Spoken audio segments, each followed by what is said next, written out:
નમસ્કાર વિદ્યાર્થી મિત્રો, અંગ સાધક પ્રત્યયોમાં પ્રથમ તાસમાં આપણે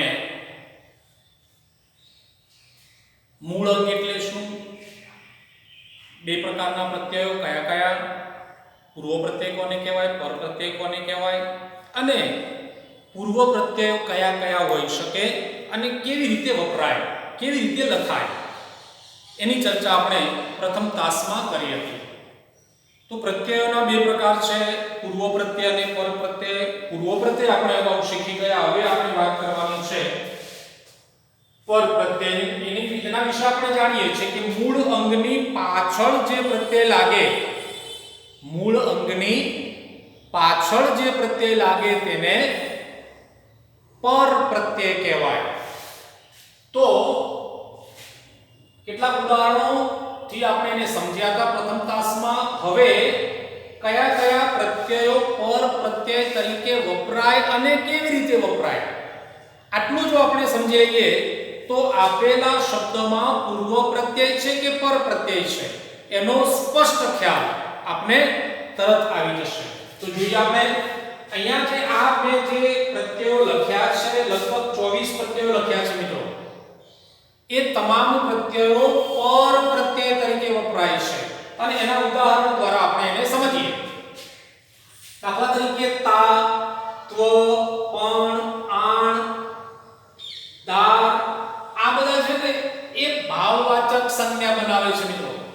એટલે અગાઉ મેં કહ્યું હતું કે ભાવવાચક સંજ્ઞા તરીકે વપરાયેલો શબ્દ છે એમાં લગભગ મોટે ભાગે પર પ્રત્યય હોય।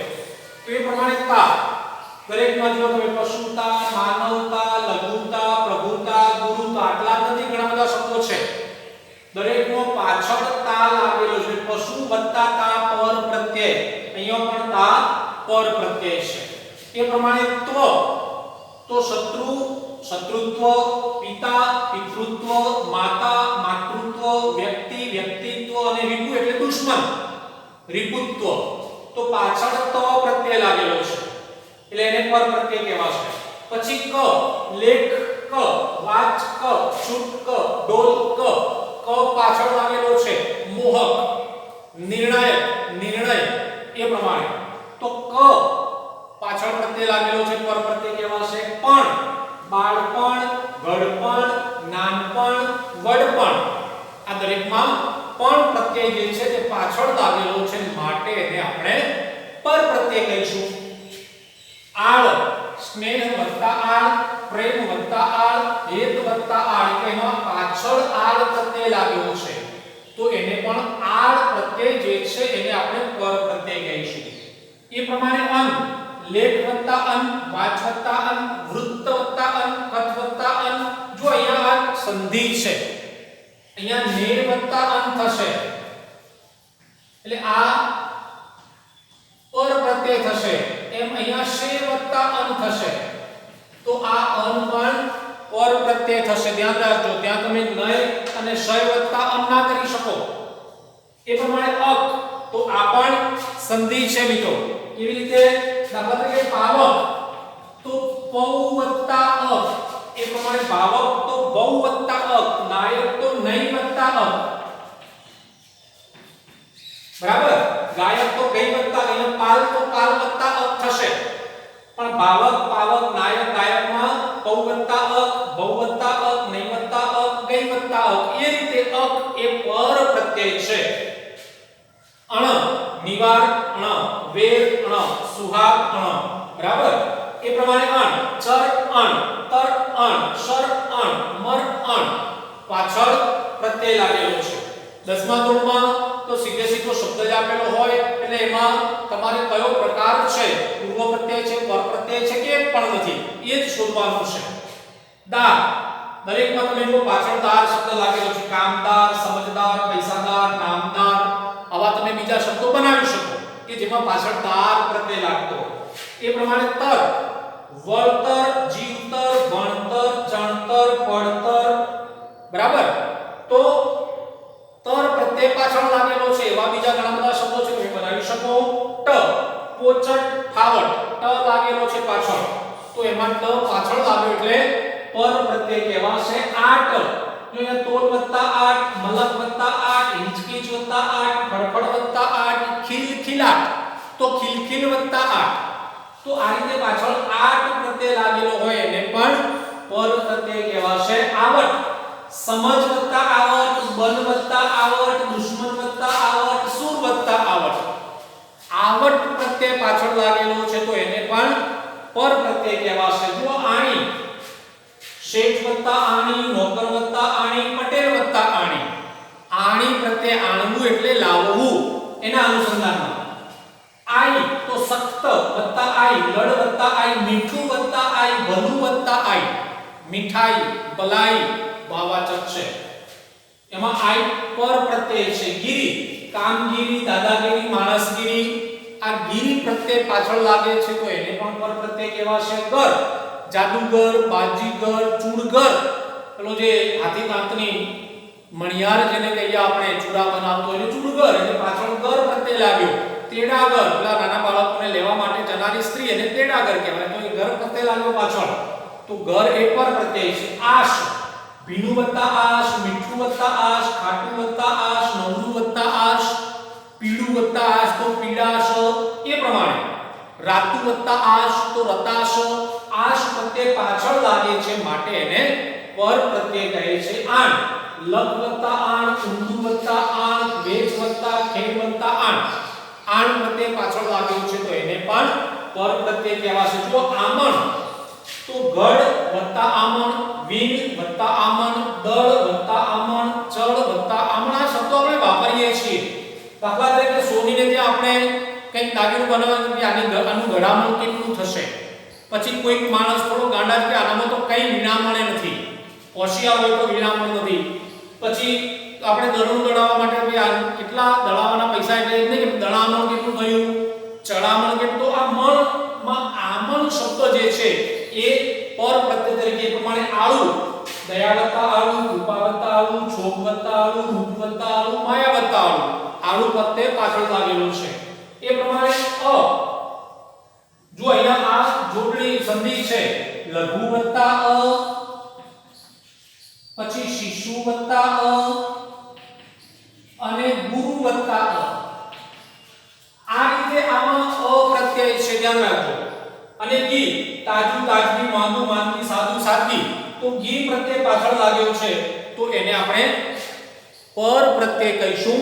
તો આ પ્રમાણે આ એવા કેટલાક પ્રત્યયો છે કે જે સીધે સીધા આપણને સમજાય છે અને એ મૂળ અંગની પાછળ લાગે છે અને માટે તેને આપણે પર પ્રત્યયો કહીએ છીએ.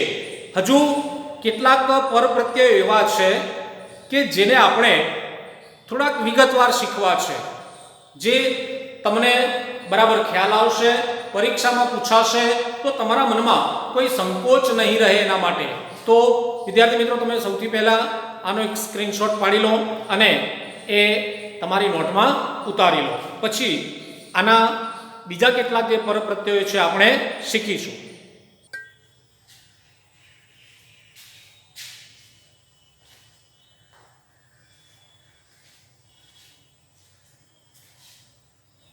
જુઓ વિદ્યાર્થી મિત્રો, આપણે પર પ્રત્યયો શીખી રહ્યા છીએ, જેમાં અગાઉ આપણે લગભગ 24 પ્રત્યયો જોયા કે જે પર પ્રત્યય તરીકે લાગે છે. અહીંયા કેટલાક એવા પ્રત્યયો તમારી સામે મૂકવાનો મેં પ્રયત્ન કર્યો છે કે પહેલી વાત તો એ કે જોડણીમાં પૂછાય તો તમે સાચું લખી શકો, સંધિમાં પૂછાય તો સંધિ છૂટી પાડતા આવડે, અને જે શબ્દ આપેલો છે એમાં ખરેખર પર પ્રત્યય કેમ છે એનો પણ તમને સ્પષ્ટ ખ્યાલ આવે એ માટેનો મારો અહીં થોડો ઊંડાણપૂર્વકનો પ્રયત્ન છે, એમ કહું તો કદાચ ચાલે. જો હવે ઈક પ્રત્યય પર પ્રત્યય તરીકે આવે, ધ્યાન રાખો, ઈક પ્રત્યય પર પ્રત્યય તરીકે આવે. જેમ કે પ્રસંગ, એને ઈક પ્રત્યય લગાવીએ તો પ્રાસંગિક થાય, બરાબર. તો હવે જો પ્રસંગનું પ્રાસંગિક કેમ થયું? હવે પ્રાસંગિક શબ્દ આપેલો છે તો શું તમારે પ્ર વત્તા આસંગિક કરીને પ્રને પૂર્વ પ્રત્યય કરવો? આવો પ્રશ્ન તમારા મનમાં ન થાય માટે અહીંયા બરાબર સમજો કે એક પ્રત્યય લાગે ત્યારે પહેલા અક્ષર સાથે જોડાયેલો સ્વર દીર્ઘ બને છે અને અંતે એકમાં ઈ રસ્વ જ લખાય. અહીંયા એક પ્રત્યયનો ઈ તો રસ્વ જ લખાશે, પણ હમણાં મેં તમને પ્રસંગ શબ્દ કહ્યું એમાં પહેલો અક્ષર છે એની સાથે અ સ્વર જોડાયેલો છે, તો પાછળ એક પ્રત્યય જોડાય તો એ અ છે ને એનો આ બને. જુઓ કેવી રીતે અ હોય તો આ બને. જેમ કે સમાજ શબ્દ છે તો સામાજિક, એક પ્રત્યય લાગ્યો પાછળ એટલે સ સાથે આ જોડે સ સે અ સ્વર લઘુ હતો એ દીર્ઘ બન્યો. પહેલા અક્ષર સાથે જોડાયેલો સ્વર દીર્ઘ બને છે, બરાબર સમજો. સ અ જોડાયેલો છે, હવે સમાજ શબ્દ છે એની પાછળ આપણે પ્રત્યય લગાડીએ છીએ એક, તો સામાજિક એટલે એનો સમાજ વત્તા એક જ થશે. જ્યારે તમે પ્રત્યય ઓળખાવો છો ત્યારે ત્યાં સમાજ વત્તા એક આખો એક શબ્દ લખો છો ત્યારે સામાજિક જ લખાશે. હવે જુઓ જોડણીમાં કેવી રીતે કામમાં આવે મિત્રો, આપણે આવી રીતે લખીએ છીએ તો આ તદ્દન ખોટું છે, કેમ કે એક પ્રત્યયનો ઈ તો રસ્વ ઈ જ લખાય. આ નિયમ છે એટલે જોડણીમાં પણ તમે ખોટા નહીં પડો એ બાબત અહીંયા શીખવાની છે. પછી શરીર, જો શ સાથે અ જોડાયો છે તો શ સાથે આ થયો કેમ કે પાછળ એક પ્રત્યય જોડાયો. શારીરિક, હવે એક પ્રત્યયનો ઈ તો રસ્વ ઈ જ થશે, બરાબર ધ્યાન રાખજો. એટલે અહીંયા આ શબ્દ આપેલો હોય પ્રત્યય ઓળખાવાનો હોય તો શરીર વત્તા એક પર પ્રત્યય, બરાબર. પ્રસંગ તો પ્ર અ જોડાયેલો છે એની સાથે એક જોડ્યો એટલે પ્રાસંગિક. અહીંયા એક જે આપણે જોડ્યો એ ઈ તો નાનો જ છે, ધ્યાન રાખજો, બરાબર. વર્ષ તો વ સાથે અ જોડાયેલો છે તો જ્યારે એક પ્રત્યય વર્ષ શબ્દમાં જોડ્યું ત્યારે વાર્ષિક, એમાં ઈ તો નાનો જ છે, બરાબર. સમય તો સ સાથે અ જોડાયેલો, અહીંયા સા થઈ ગયું, સામયિક ઈ નાનો છે. ધર્મમાં ધ સાથે પહેલો અક્ષર છે એની સાથે અ જોડાયેલો છે, એમાં એક પ્રત્યય જોડીએ છીએ ત્યારે ધાર્મિક થાય છે. એક પ્રત્યયનો ઈ તો રસ્વ ઈ જ લખાય, બરાબર.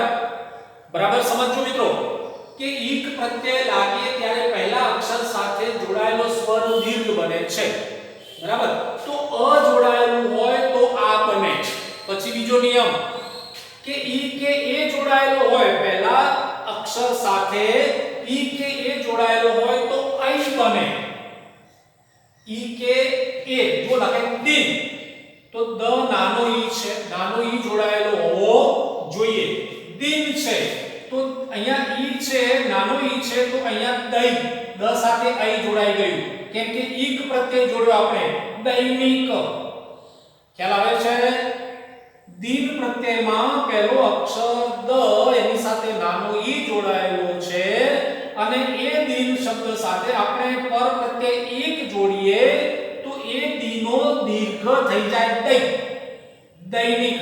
એ પ્રમાણે વિજ્ઞાન જુઓ વી નાનો ઈ છે તો અહીંયા શું થયું વૈજ્ઞાનિક. એ પ્રમાણે વિધાન, વિધાન શબ્દ હોય તો શું થાય આની જેમ વૈધાનિક થાય. તો હવે વૈધાનિક શબ્દ તમને પરીક્ષામાં પૂછેલો પ્રત્યય ઓળખાવી પ્રકાર જણાવો તો વિધાન વત્તા એક પર પ્રત્યય, બરાબર. હવે જો સેના પહેલા અક્ષર સાથે એ જોડાયેલો છે તો ઈ જોડાયેલો તો પણ અઈ થાય, એ જોડાયેલો હોય તો પણ અઈ થાય, તો સેનાનું સૈનિક. હવે સૈનિક શબ્દ પરીક્ષામાં પૂછાયો તો તમને એમ કે સર આમાંથી આપણે પ્રત્યય કેવી રીતે છૂટું પાડવો, પણ જો આ બાબત તમે જાણતા હોય તો સેના વત્તા એક પર પ્રત્યય કરી શકો. પ્રમાણે વેદ વ સાથે એ જોડાયેલો છે તો વનો એનો અઈ થઈ જાય વૈદિક, તો વેદ વત્તા એક પર પ્રત્યય એવું તમે કહી શકો. તો પહેલા અ હોય તો આ બને, ઈ કે એ હોય તો અઈ બને. અને ત્રીજી બાબત ઉ કે ઓ હોય અને એ શબ્દમાં પાછળ એક પ્રત્યય જોડાયેલો હોય તો જે ઉ કે ઓ છે તે ઔ બને. કેવી રીતે? જો ઉદ્યોગ, અહીંયા પહેલો અક્ષર ઉ છે તો ઉદ્યોગનું જ્યારે ઈક પ્રત્યય આપણે જોડીએ છીએ ત્યારે ઔદ્યોગિક એટલે આ ઉનો ઔ બની ગયો અને ઈક પ્રત્યયનો ઈ નાનો ઈ તો છે જ. ભૂગોળ જો આમાં પણ ઉ છે બરાબર, તો એ ઉ જે જોડાયેલો છે એનો અહીંયા ભવ બ વત્તા ઔ બની ગયો, ઈક પ્રત્યયનો ઈ નાનો બને છે. યોગ ઓ જોડાયેલો છે તો યોનો પણ યૌ અને ઈક પ્રત્યયનો ઈ વળી પાછો નાનો.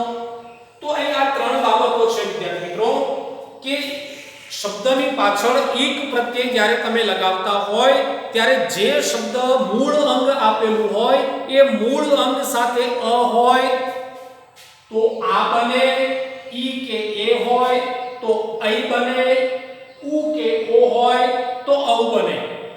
અહીંયા આ તમને એટલા માટે હું સમજાવવાનો પ્રયત્ન કરું છું કે તમારી સામે યૌગિક શબ્દ હોય, ઈક પર પ્રત્યય છે પણ જ્યારે એ પર પ્રત્યયને જુદો બતાવવાનો હોય ત્યારે તમને એનો ખ્યાલ આવે કે યોગ વત્તા ઈક પર પ્રત્યય બરાબર. તો હવે આમાં આ જે નિયમ છે એ કેટલાક અપવાદ પણ છે. દાખલા ક્ષણ આમાં પહેલા સાથે અ જોડાયો તો ક્ષાણિક ના થાય, ક્ષણિક અપવાદ છે. ધન તો ધાનિક ના લખાય, ધનિક જ લખાય. ક્રમ તો ક્રમિક જ લખાય. રસ તો રસિક જ લખાય. રસ વત્તા ઈક, ક્રમ વત્તા ઈક, ધન વત્તા ઈક, ક્ષણ વત્તા ઈક. તો આ જે છે ને તે અપવાદ છે કે જેમાં આ નિયમ લાગુ પડતો નથી. બાકી તમે અહીંયા મેં અગાઉ તમને કહ્યા હતા પ્રમાણે માનસ તો માનસિક બરાબર, એવા ઘણા બધા શબ્દો છે જેમાં અ નો આ થાય, ઈ કે એ નો ઐ થાય, ઉ કે ઓ નો ઔ બને. બીજા કેટલાક નિયમો છે જે તમને સંધિ માટે, જોડણી માટે અને પ્રત્યય માટે ત્રણેયમાં કામમાં આવશે એટલે હું એની થોડી વિગતવાર ચર્ચા કરી દઉં.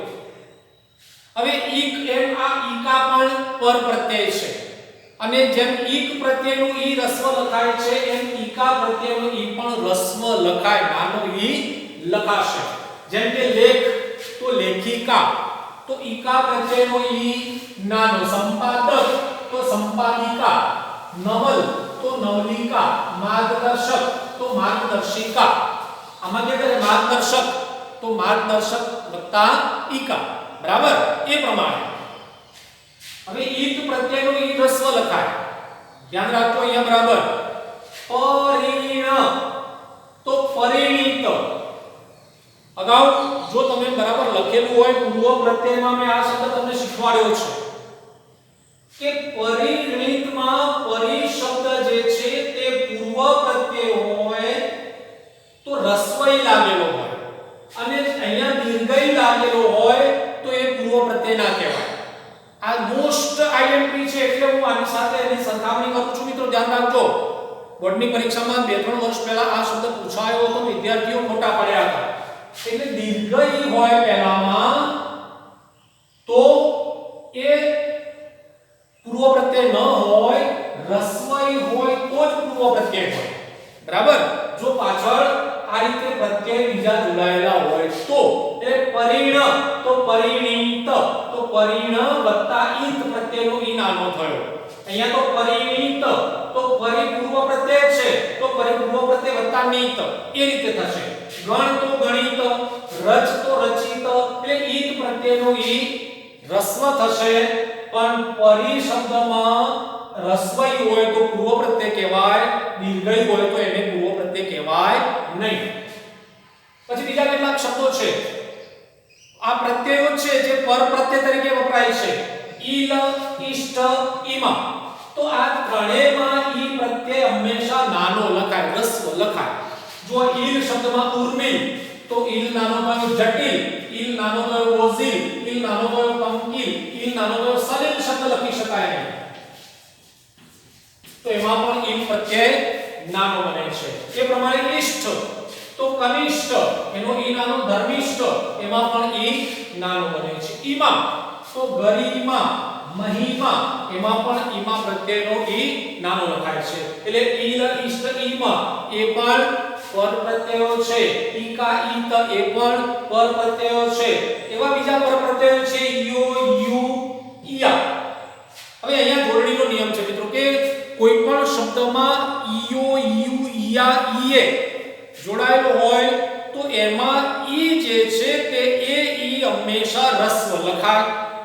અહીંયા ઈયો એ પરપ્રત્યય છે, ઈયુ પરપ્રત્યય છે, ઈયા પરપ્રત્યય છે. દાખલા તરીકે ધમાલિયો તો ધમાલ વત્તા ઈયો તો ઈ નાનો થયો. ગામડું ને આધારે ગામડિયો. રૂપિયા એનો ઈયા. ગલુડિયું એમાં યુ. સાસરિયું એમાં ઈયુ. એમાં ઈ નાનો લખાય એ જોડણી છે. અને આમાં આ ઈયો ઈયુ ઈયા એ પરપ્રત્યય છે. એ પ્રમાણે જો અહીં સુધી આપણે જે ચર્ચા કરી એમાં ઈક ઈકા ઈત ઈલ ઈષ્ટ ઈમા ઈયો ઈયુ ઈયા બધા પ્રત્યયોમાં ઈ નાનો લખતા હતા. હવે અહીંયા અનિય ઈય ઈશ પ્રત્યય પાછળ લાગે પર પ્રત્યય તરીકે તો એનો ઈ મોટો એટલે કે દીર્ઘ ઈ લખાય. જો હરીશ હવે આ સંધિ છે આ રીતે લખાય અને ઈશ પ્રત્યયનો ઈ મોટો લખાય. ગિરીશ તો એને પણ ગિરી વત્તા ઈશ તો એ ઈશ પ્રત્યયનો ઈ મોટો લખાય. હવે અહીંયા હરિ અને ગિરીમાં ર કેમ નાનો થયો એ જોડણીની ચર્ચા છે. એ સંધિ જ્યારે આપણે શીખીશું ત્યારે એની ચર્ચા કરીશું. પછી રમણીય તો રમ વત્તા અનિય તો અનિયમાં ઈ મોટો લખાયો. પૂજનીય તો પૂજ વત્તા અનિય. રાષ્ટ્રીય તો રાષ્ટ્ર વત્તા ઈય. ભારત વત્તા ઈય એટલે અનિય ઈય અને ઈશ આ ત્રણે ત્રણ પરપ્રત્યયો છે. એ ત્રણે પરપ્રત્યયોનો ઈ હંમેશા દીર્ઘ લખાય અને અંતે આવતા ઈ કે જી પ્રત્યયો દીર્ઘ લખાય. ધ્યાન રાખો. જેમ પૂર્વ પ્રત્યયમાં કેટલાક એવા પ્રત્યયો હતા જે પૂર્વ પ્રત્યય તરીકે વપરાય ત્યારે તે આપણે રસ્વ ઈ કે રસ્વ ઉ લખતા હતા. એમ અહીંયા કેટલાક પ્રત્યયોમાં એનો ઈ કે ઉ રસ્વ ઈ કે રસ્વ ઉ લખીએ છીએ અને કેટલાક ઈ કે ઉ દીર્ઘ ઈ કે દીર્ઘ ઉ લખીએ છીએ. એમ અનિય ઈય ઈશ પ્રત્યયનો ઈ દીર્ઘ લખાય. એમ છેલ્લા અક્ષર સાથે જોડાતો ઈ કે જી હંમેશા દીર્ઘ લખાય જે પર પ્રત્યય તરીકે જોડાતો હોય. દાખલા તરીકે દુઃખ નું થાય દુખી તો ઈ દીર્ઘ ઈ થયું. શહેર નું થાય શહેરી દીર્ઘ ઈ થયું. દેશ તો દેશી. નોકર તો નોકરી. જંગલ તો જંગલી. આ ઈ પ્રત્યય પાછળ લાગે છે તો એ ઈ હંમેશા દીર્ઘ ઈ હોય ને એ પર પ્રત્યય હોય. ધ્યાન રાખો. એ પ્રમાણે રામજી, રાણાજી, વાલાજી, માતાજી, પિતાજી બરાબર જી પ્રત્યય પાછળ લાગે છે તો એ પણ પર પ્રત્યય છે. અને આમ પર પ્રત્યયોમાં મૂળ અંગની પાછળ લાગે એ પ્રત્યય લાગે ત્યારે કયો પ્રત્યય ક્યારે દીર્ઘ બને, કયો પ્રત્યય ક્યારે રસ્વ બને. આ થોડુંક તમે વિગતવાર સમજી શકો કે કઈ બાબત મારે કેવી રીતે સમજવાની છે. પરીક્ષામાં એ પૂછાય તો એનો ચોક્કસ જવાબ કયો આવે એનો ખ્યાલ મેળવવા માટે આપવા માટે અહીં આપણે થોડી વિગતવાર ચર્ચા કરી છે જેને આપ સમજ્યા હશો. આનો પણ એક સ્ક્રીનશોટ પાડી લો અને આ બાબત પણ તમારે વ્યાકરણની નોટમાં વ્યવસ્થિત સુવાચ્ય અક્ષરે લખવાના છે.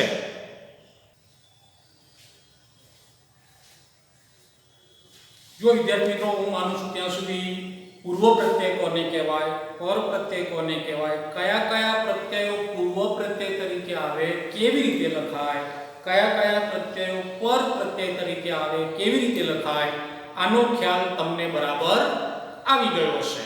હવે કેટલાક શબ્દો એવા હોય છે કે જેમાં બંને પ્રત્યયો હોય.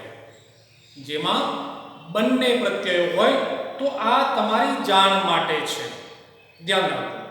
10મા ધોરણમાં જે પ્રશ્ન હેતુલક્ષીમાં પૂછાય છે એમાં કદાચ એવું પણ પૂછાય પૂર્વ પ્રત્યય, પર પ્રત્યય, બંને પ્રત્યય અથવા એક પણ નહીં આવું પણ બને તો પહેલા આપણે બંને પ્રત્યય કેવી રીતે જોડાય છે એના ઉદાહરણો અહીંયા આપણે લખ્યા છે. દાખલા કે પરિવર્તન તો આપણે જાણીએ છીએ કે પરિમાં રી રસ્વઈ હોય એટલે એ પૂર્વ પ્રત્યય કહેવાય એટલે પરિપૂર્વ પ્રત્યય વત્તા વૃત્ત વર્તન એકલું પૂછાયું હોય તો એમાં અન પર પ્રત્યય છે, વૃત્ત વત્તા અન એવો ખ્યાલ આવે. પણ પરિવર્તન શબ્દ છે તો પરિપૂર્વ પ્રત્યય વત્તા વૃત્ત વત્તા અન પર પ્રત્યય.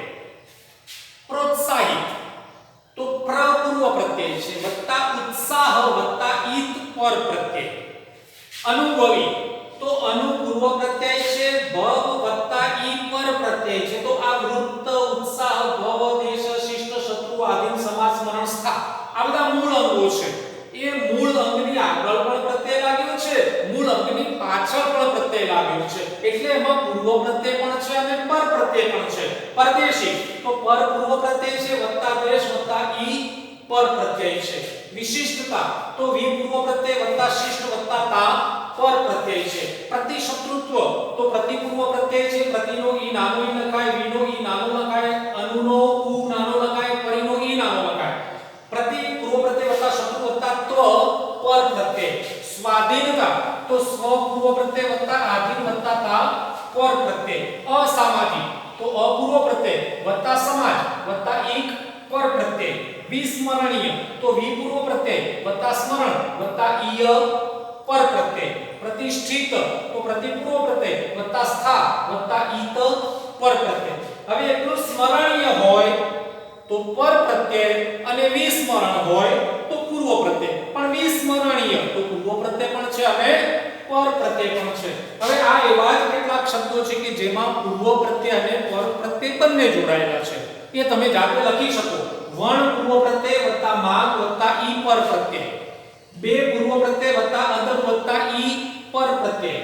ઘેર પૂર્વ પ્રત્યય વત્તા હાજર વત્તા ઈ પર પ્રત્યય. પ્ર પૂર્વ પ્રત્યય વત્તા આરંભ વત્તા ઈક પર પ્રત્યય. અધિપૂર્વ પ્રત્યય વત્તા કાર વત્તા ઈ પર પ્રત્યય. અપૂર્વ પ્રત્યય વત્તા ગણ વત્તા ઈત પર પ્રત્યય. બરાબર.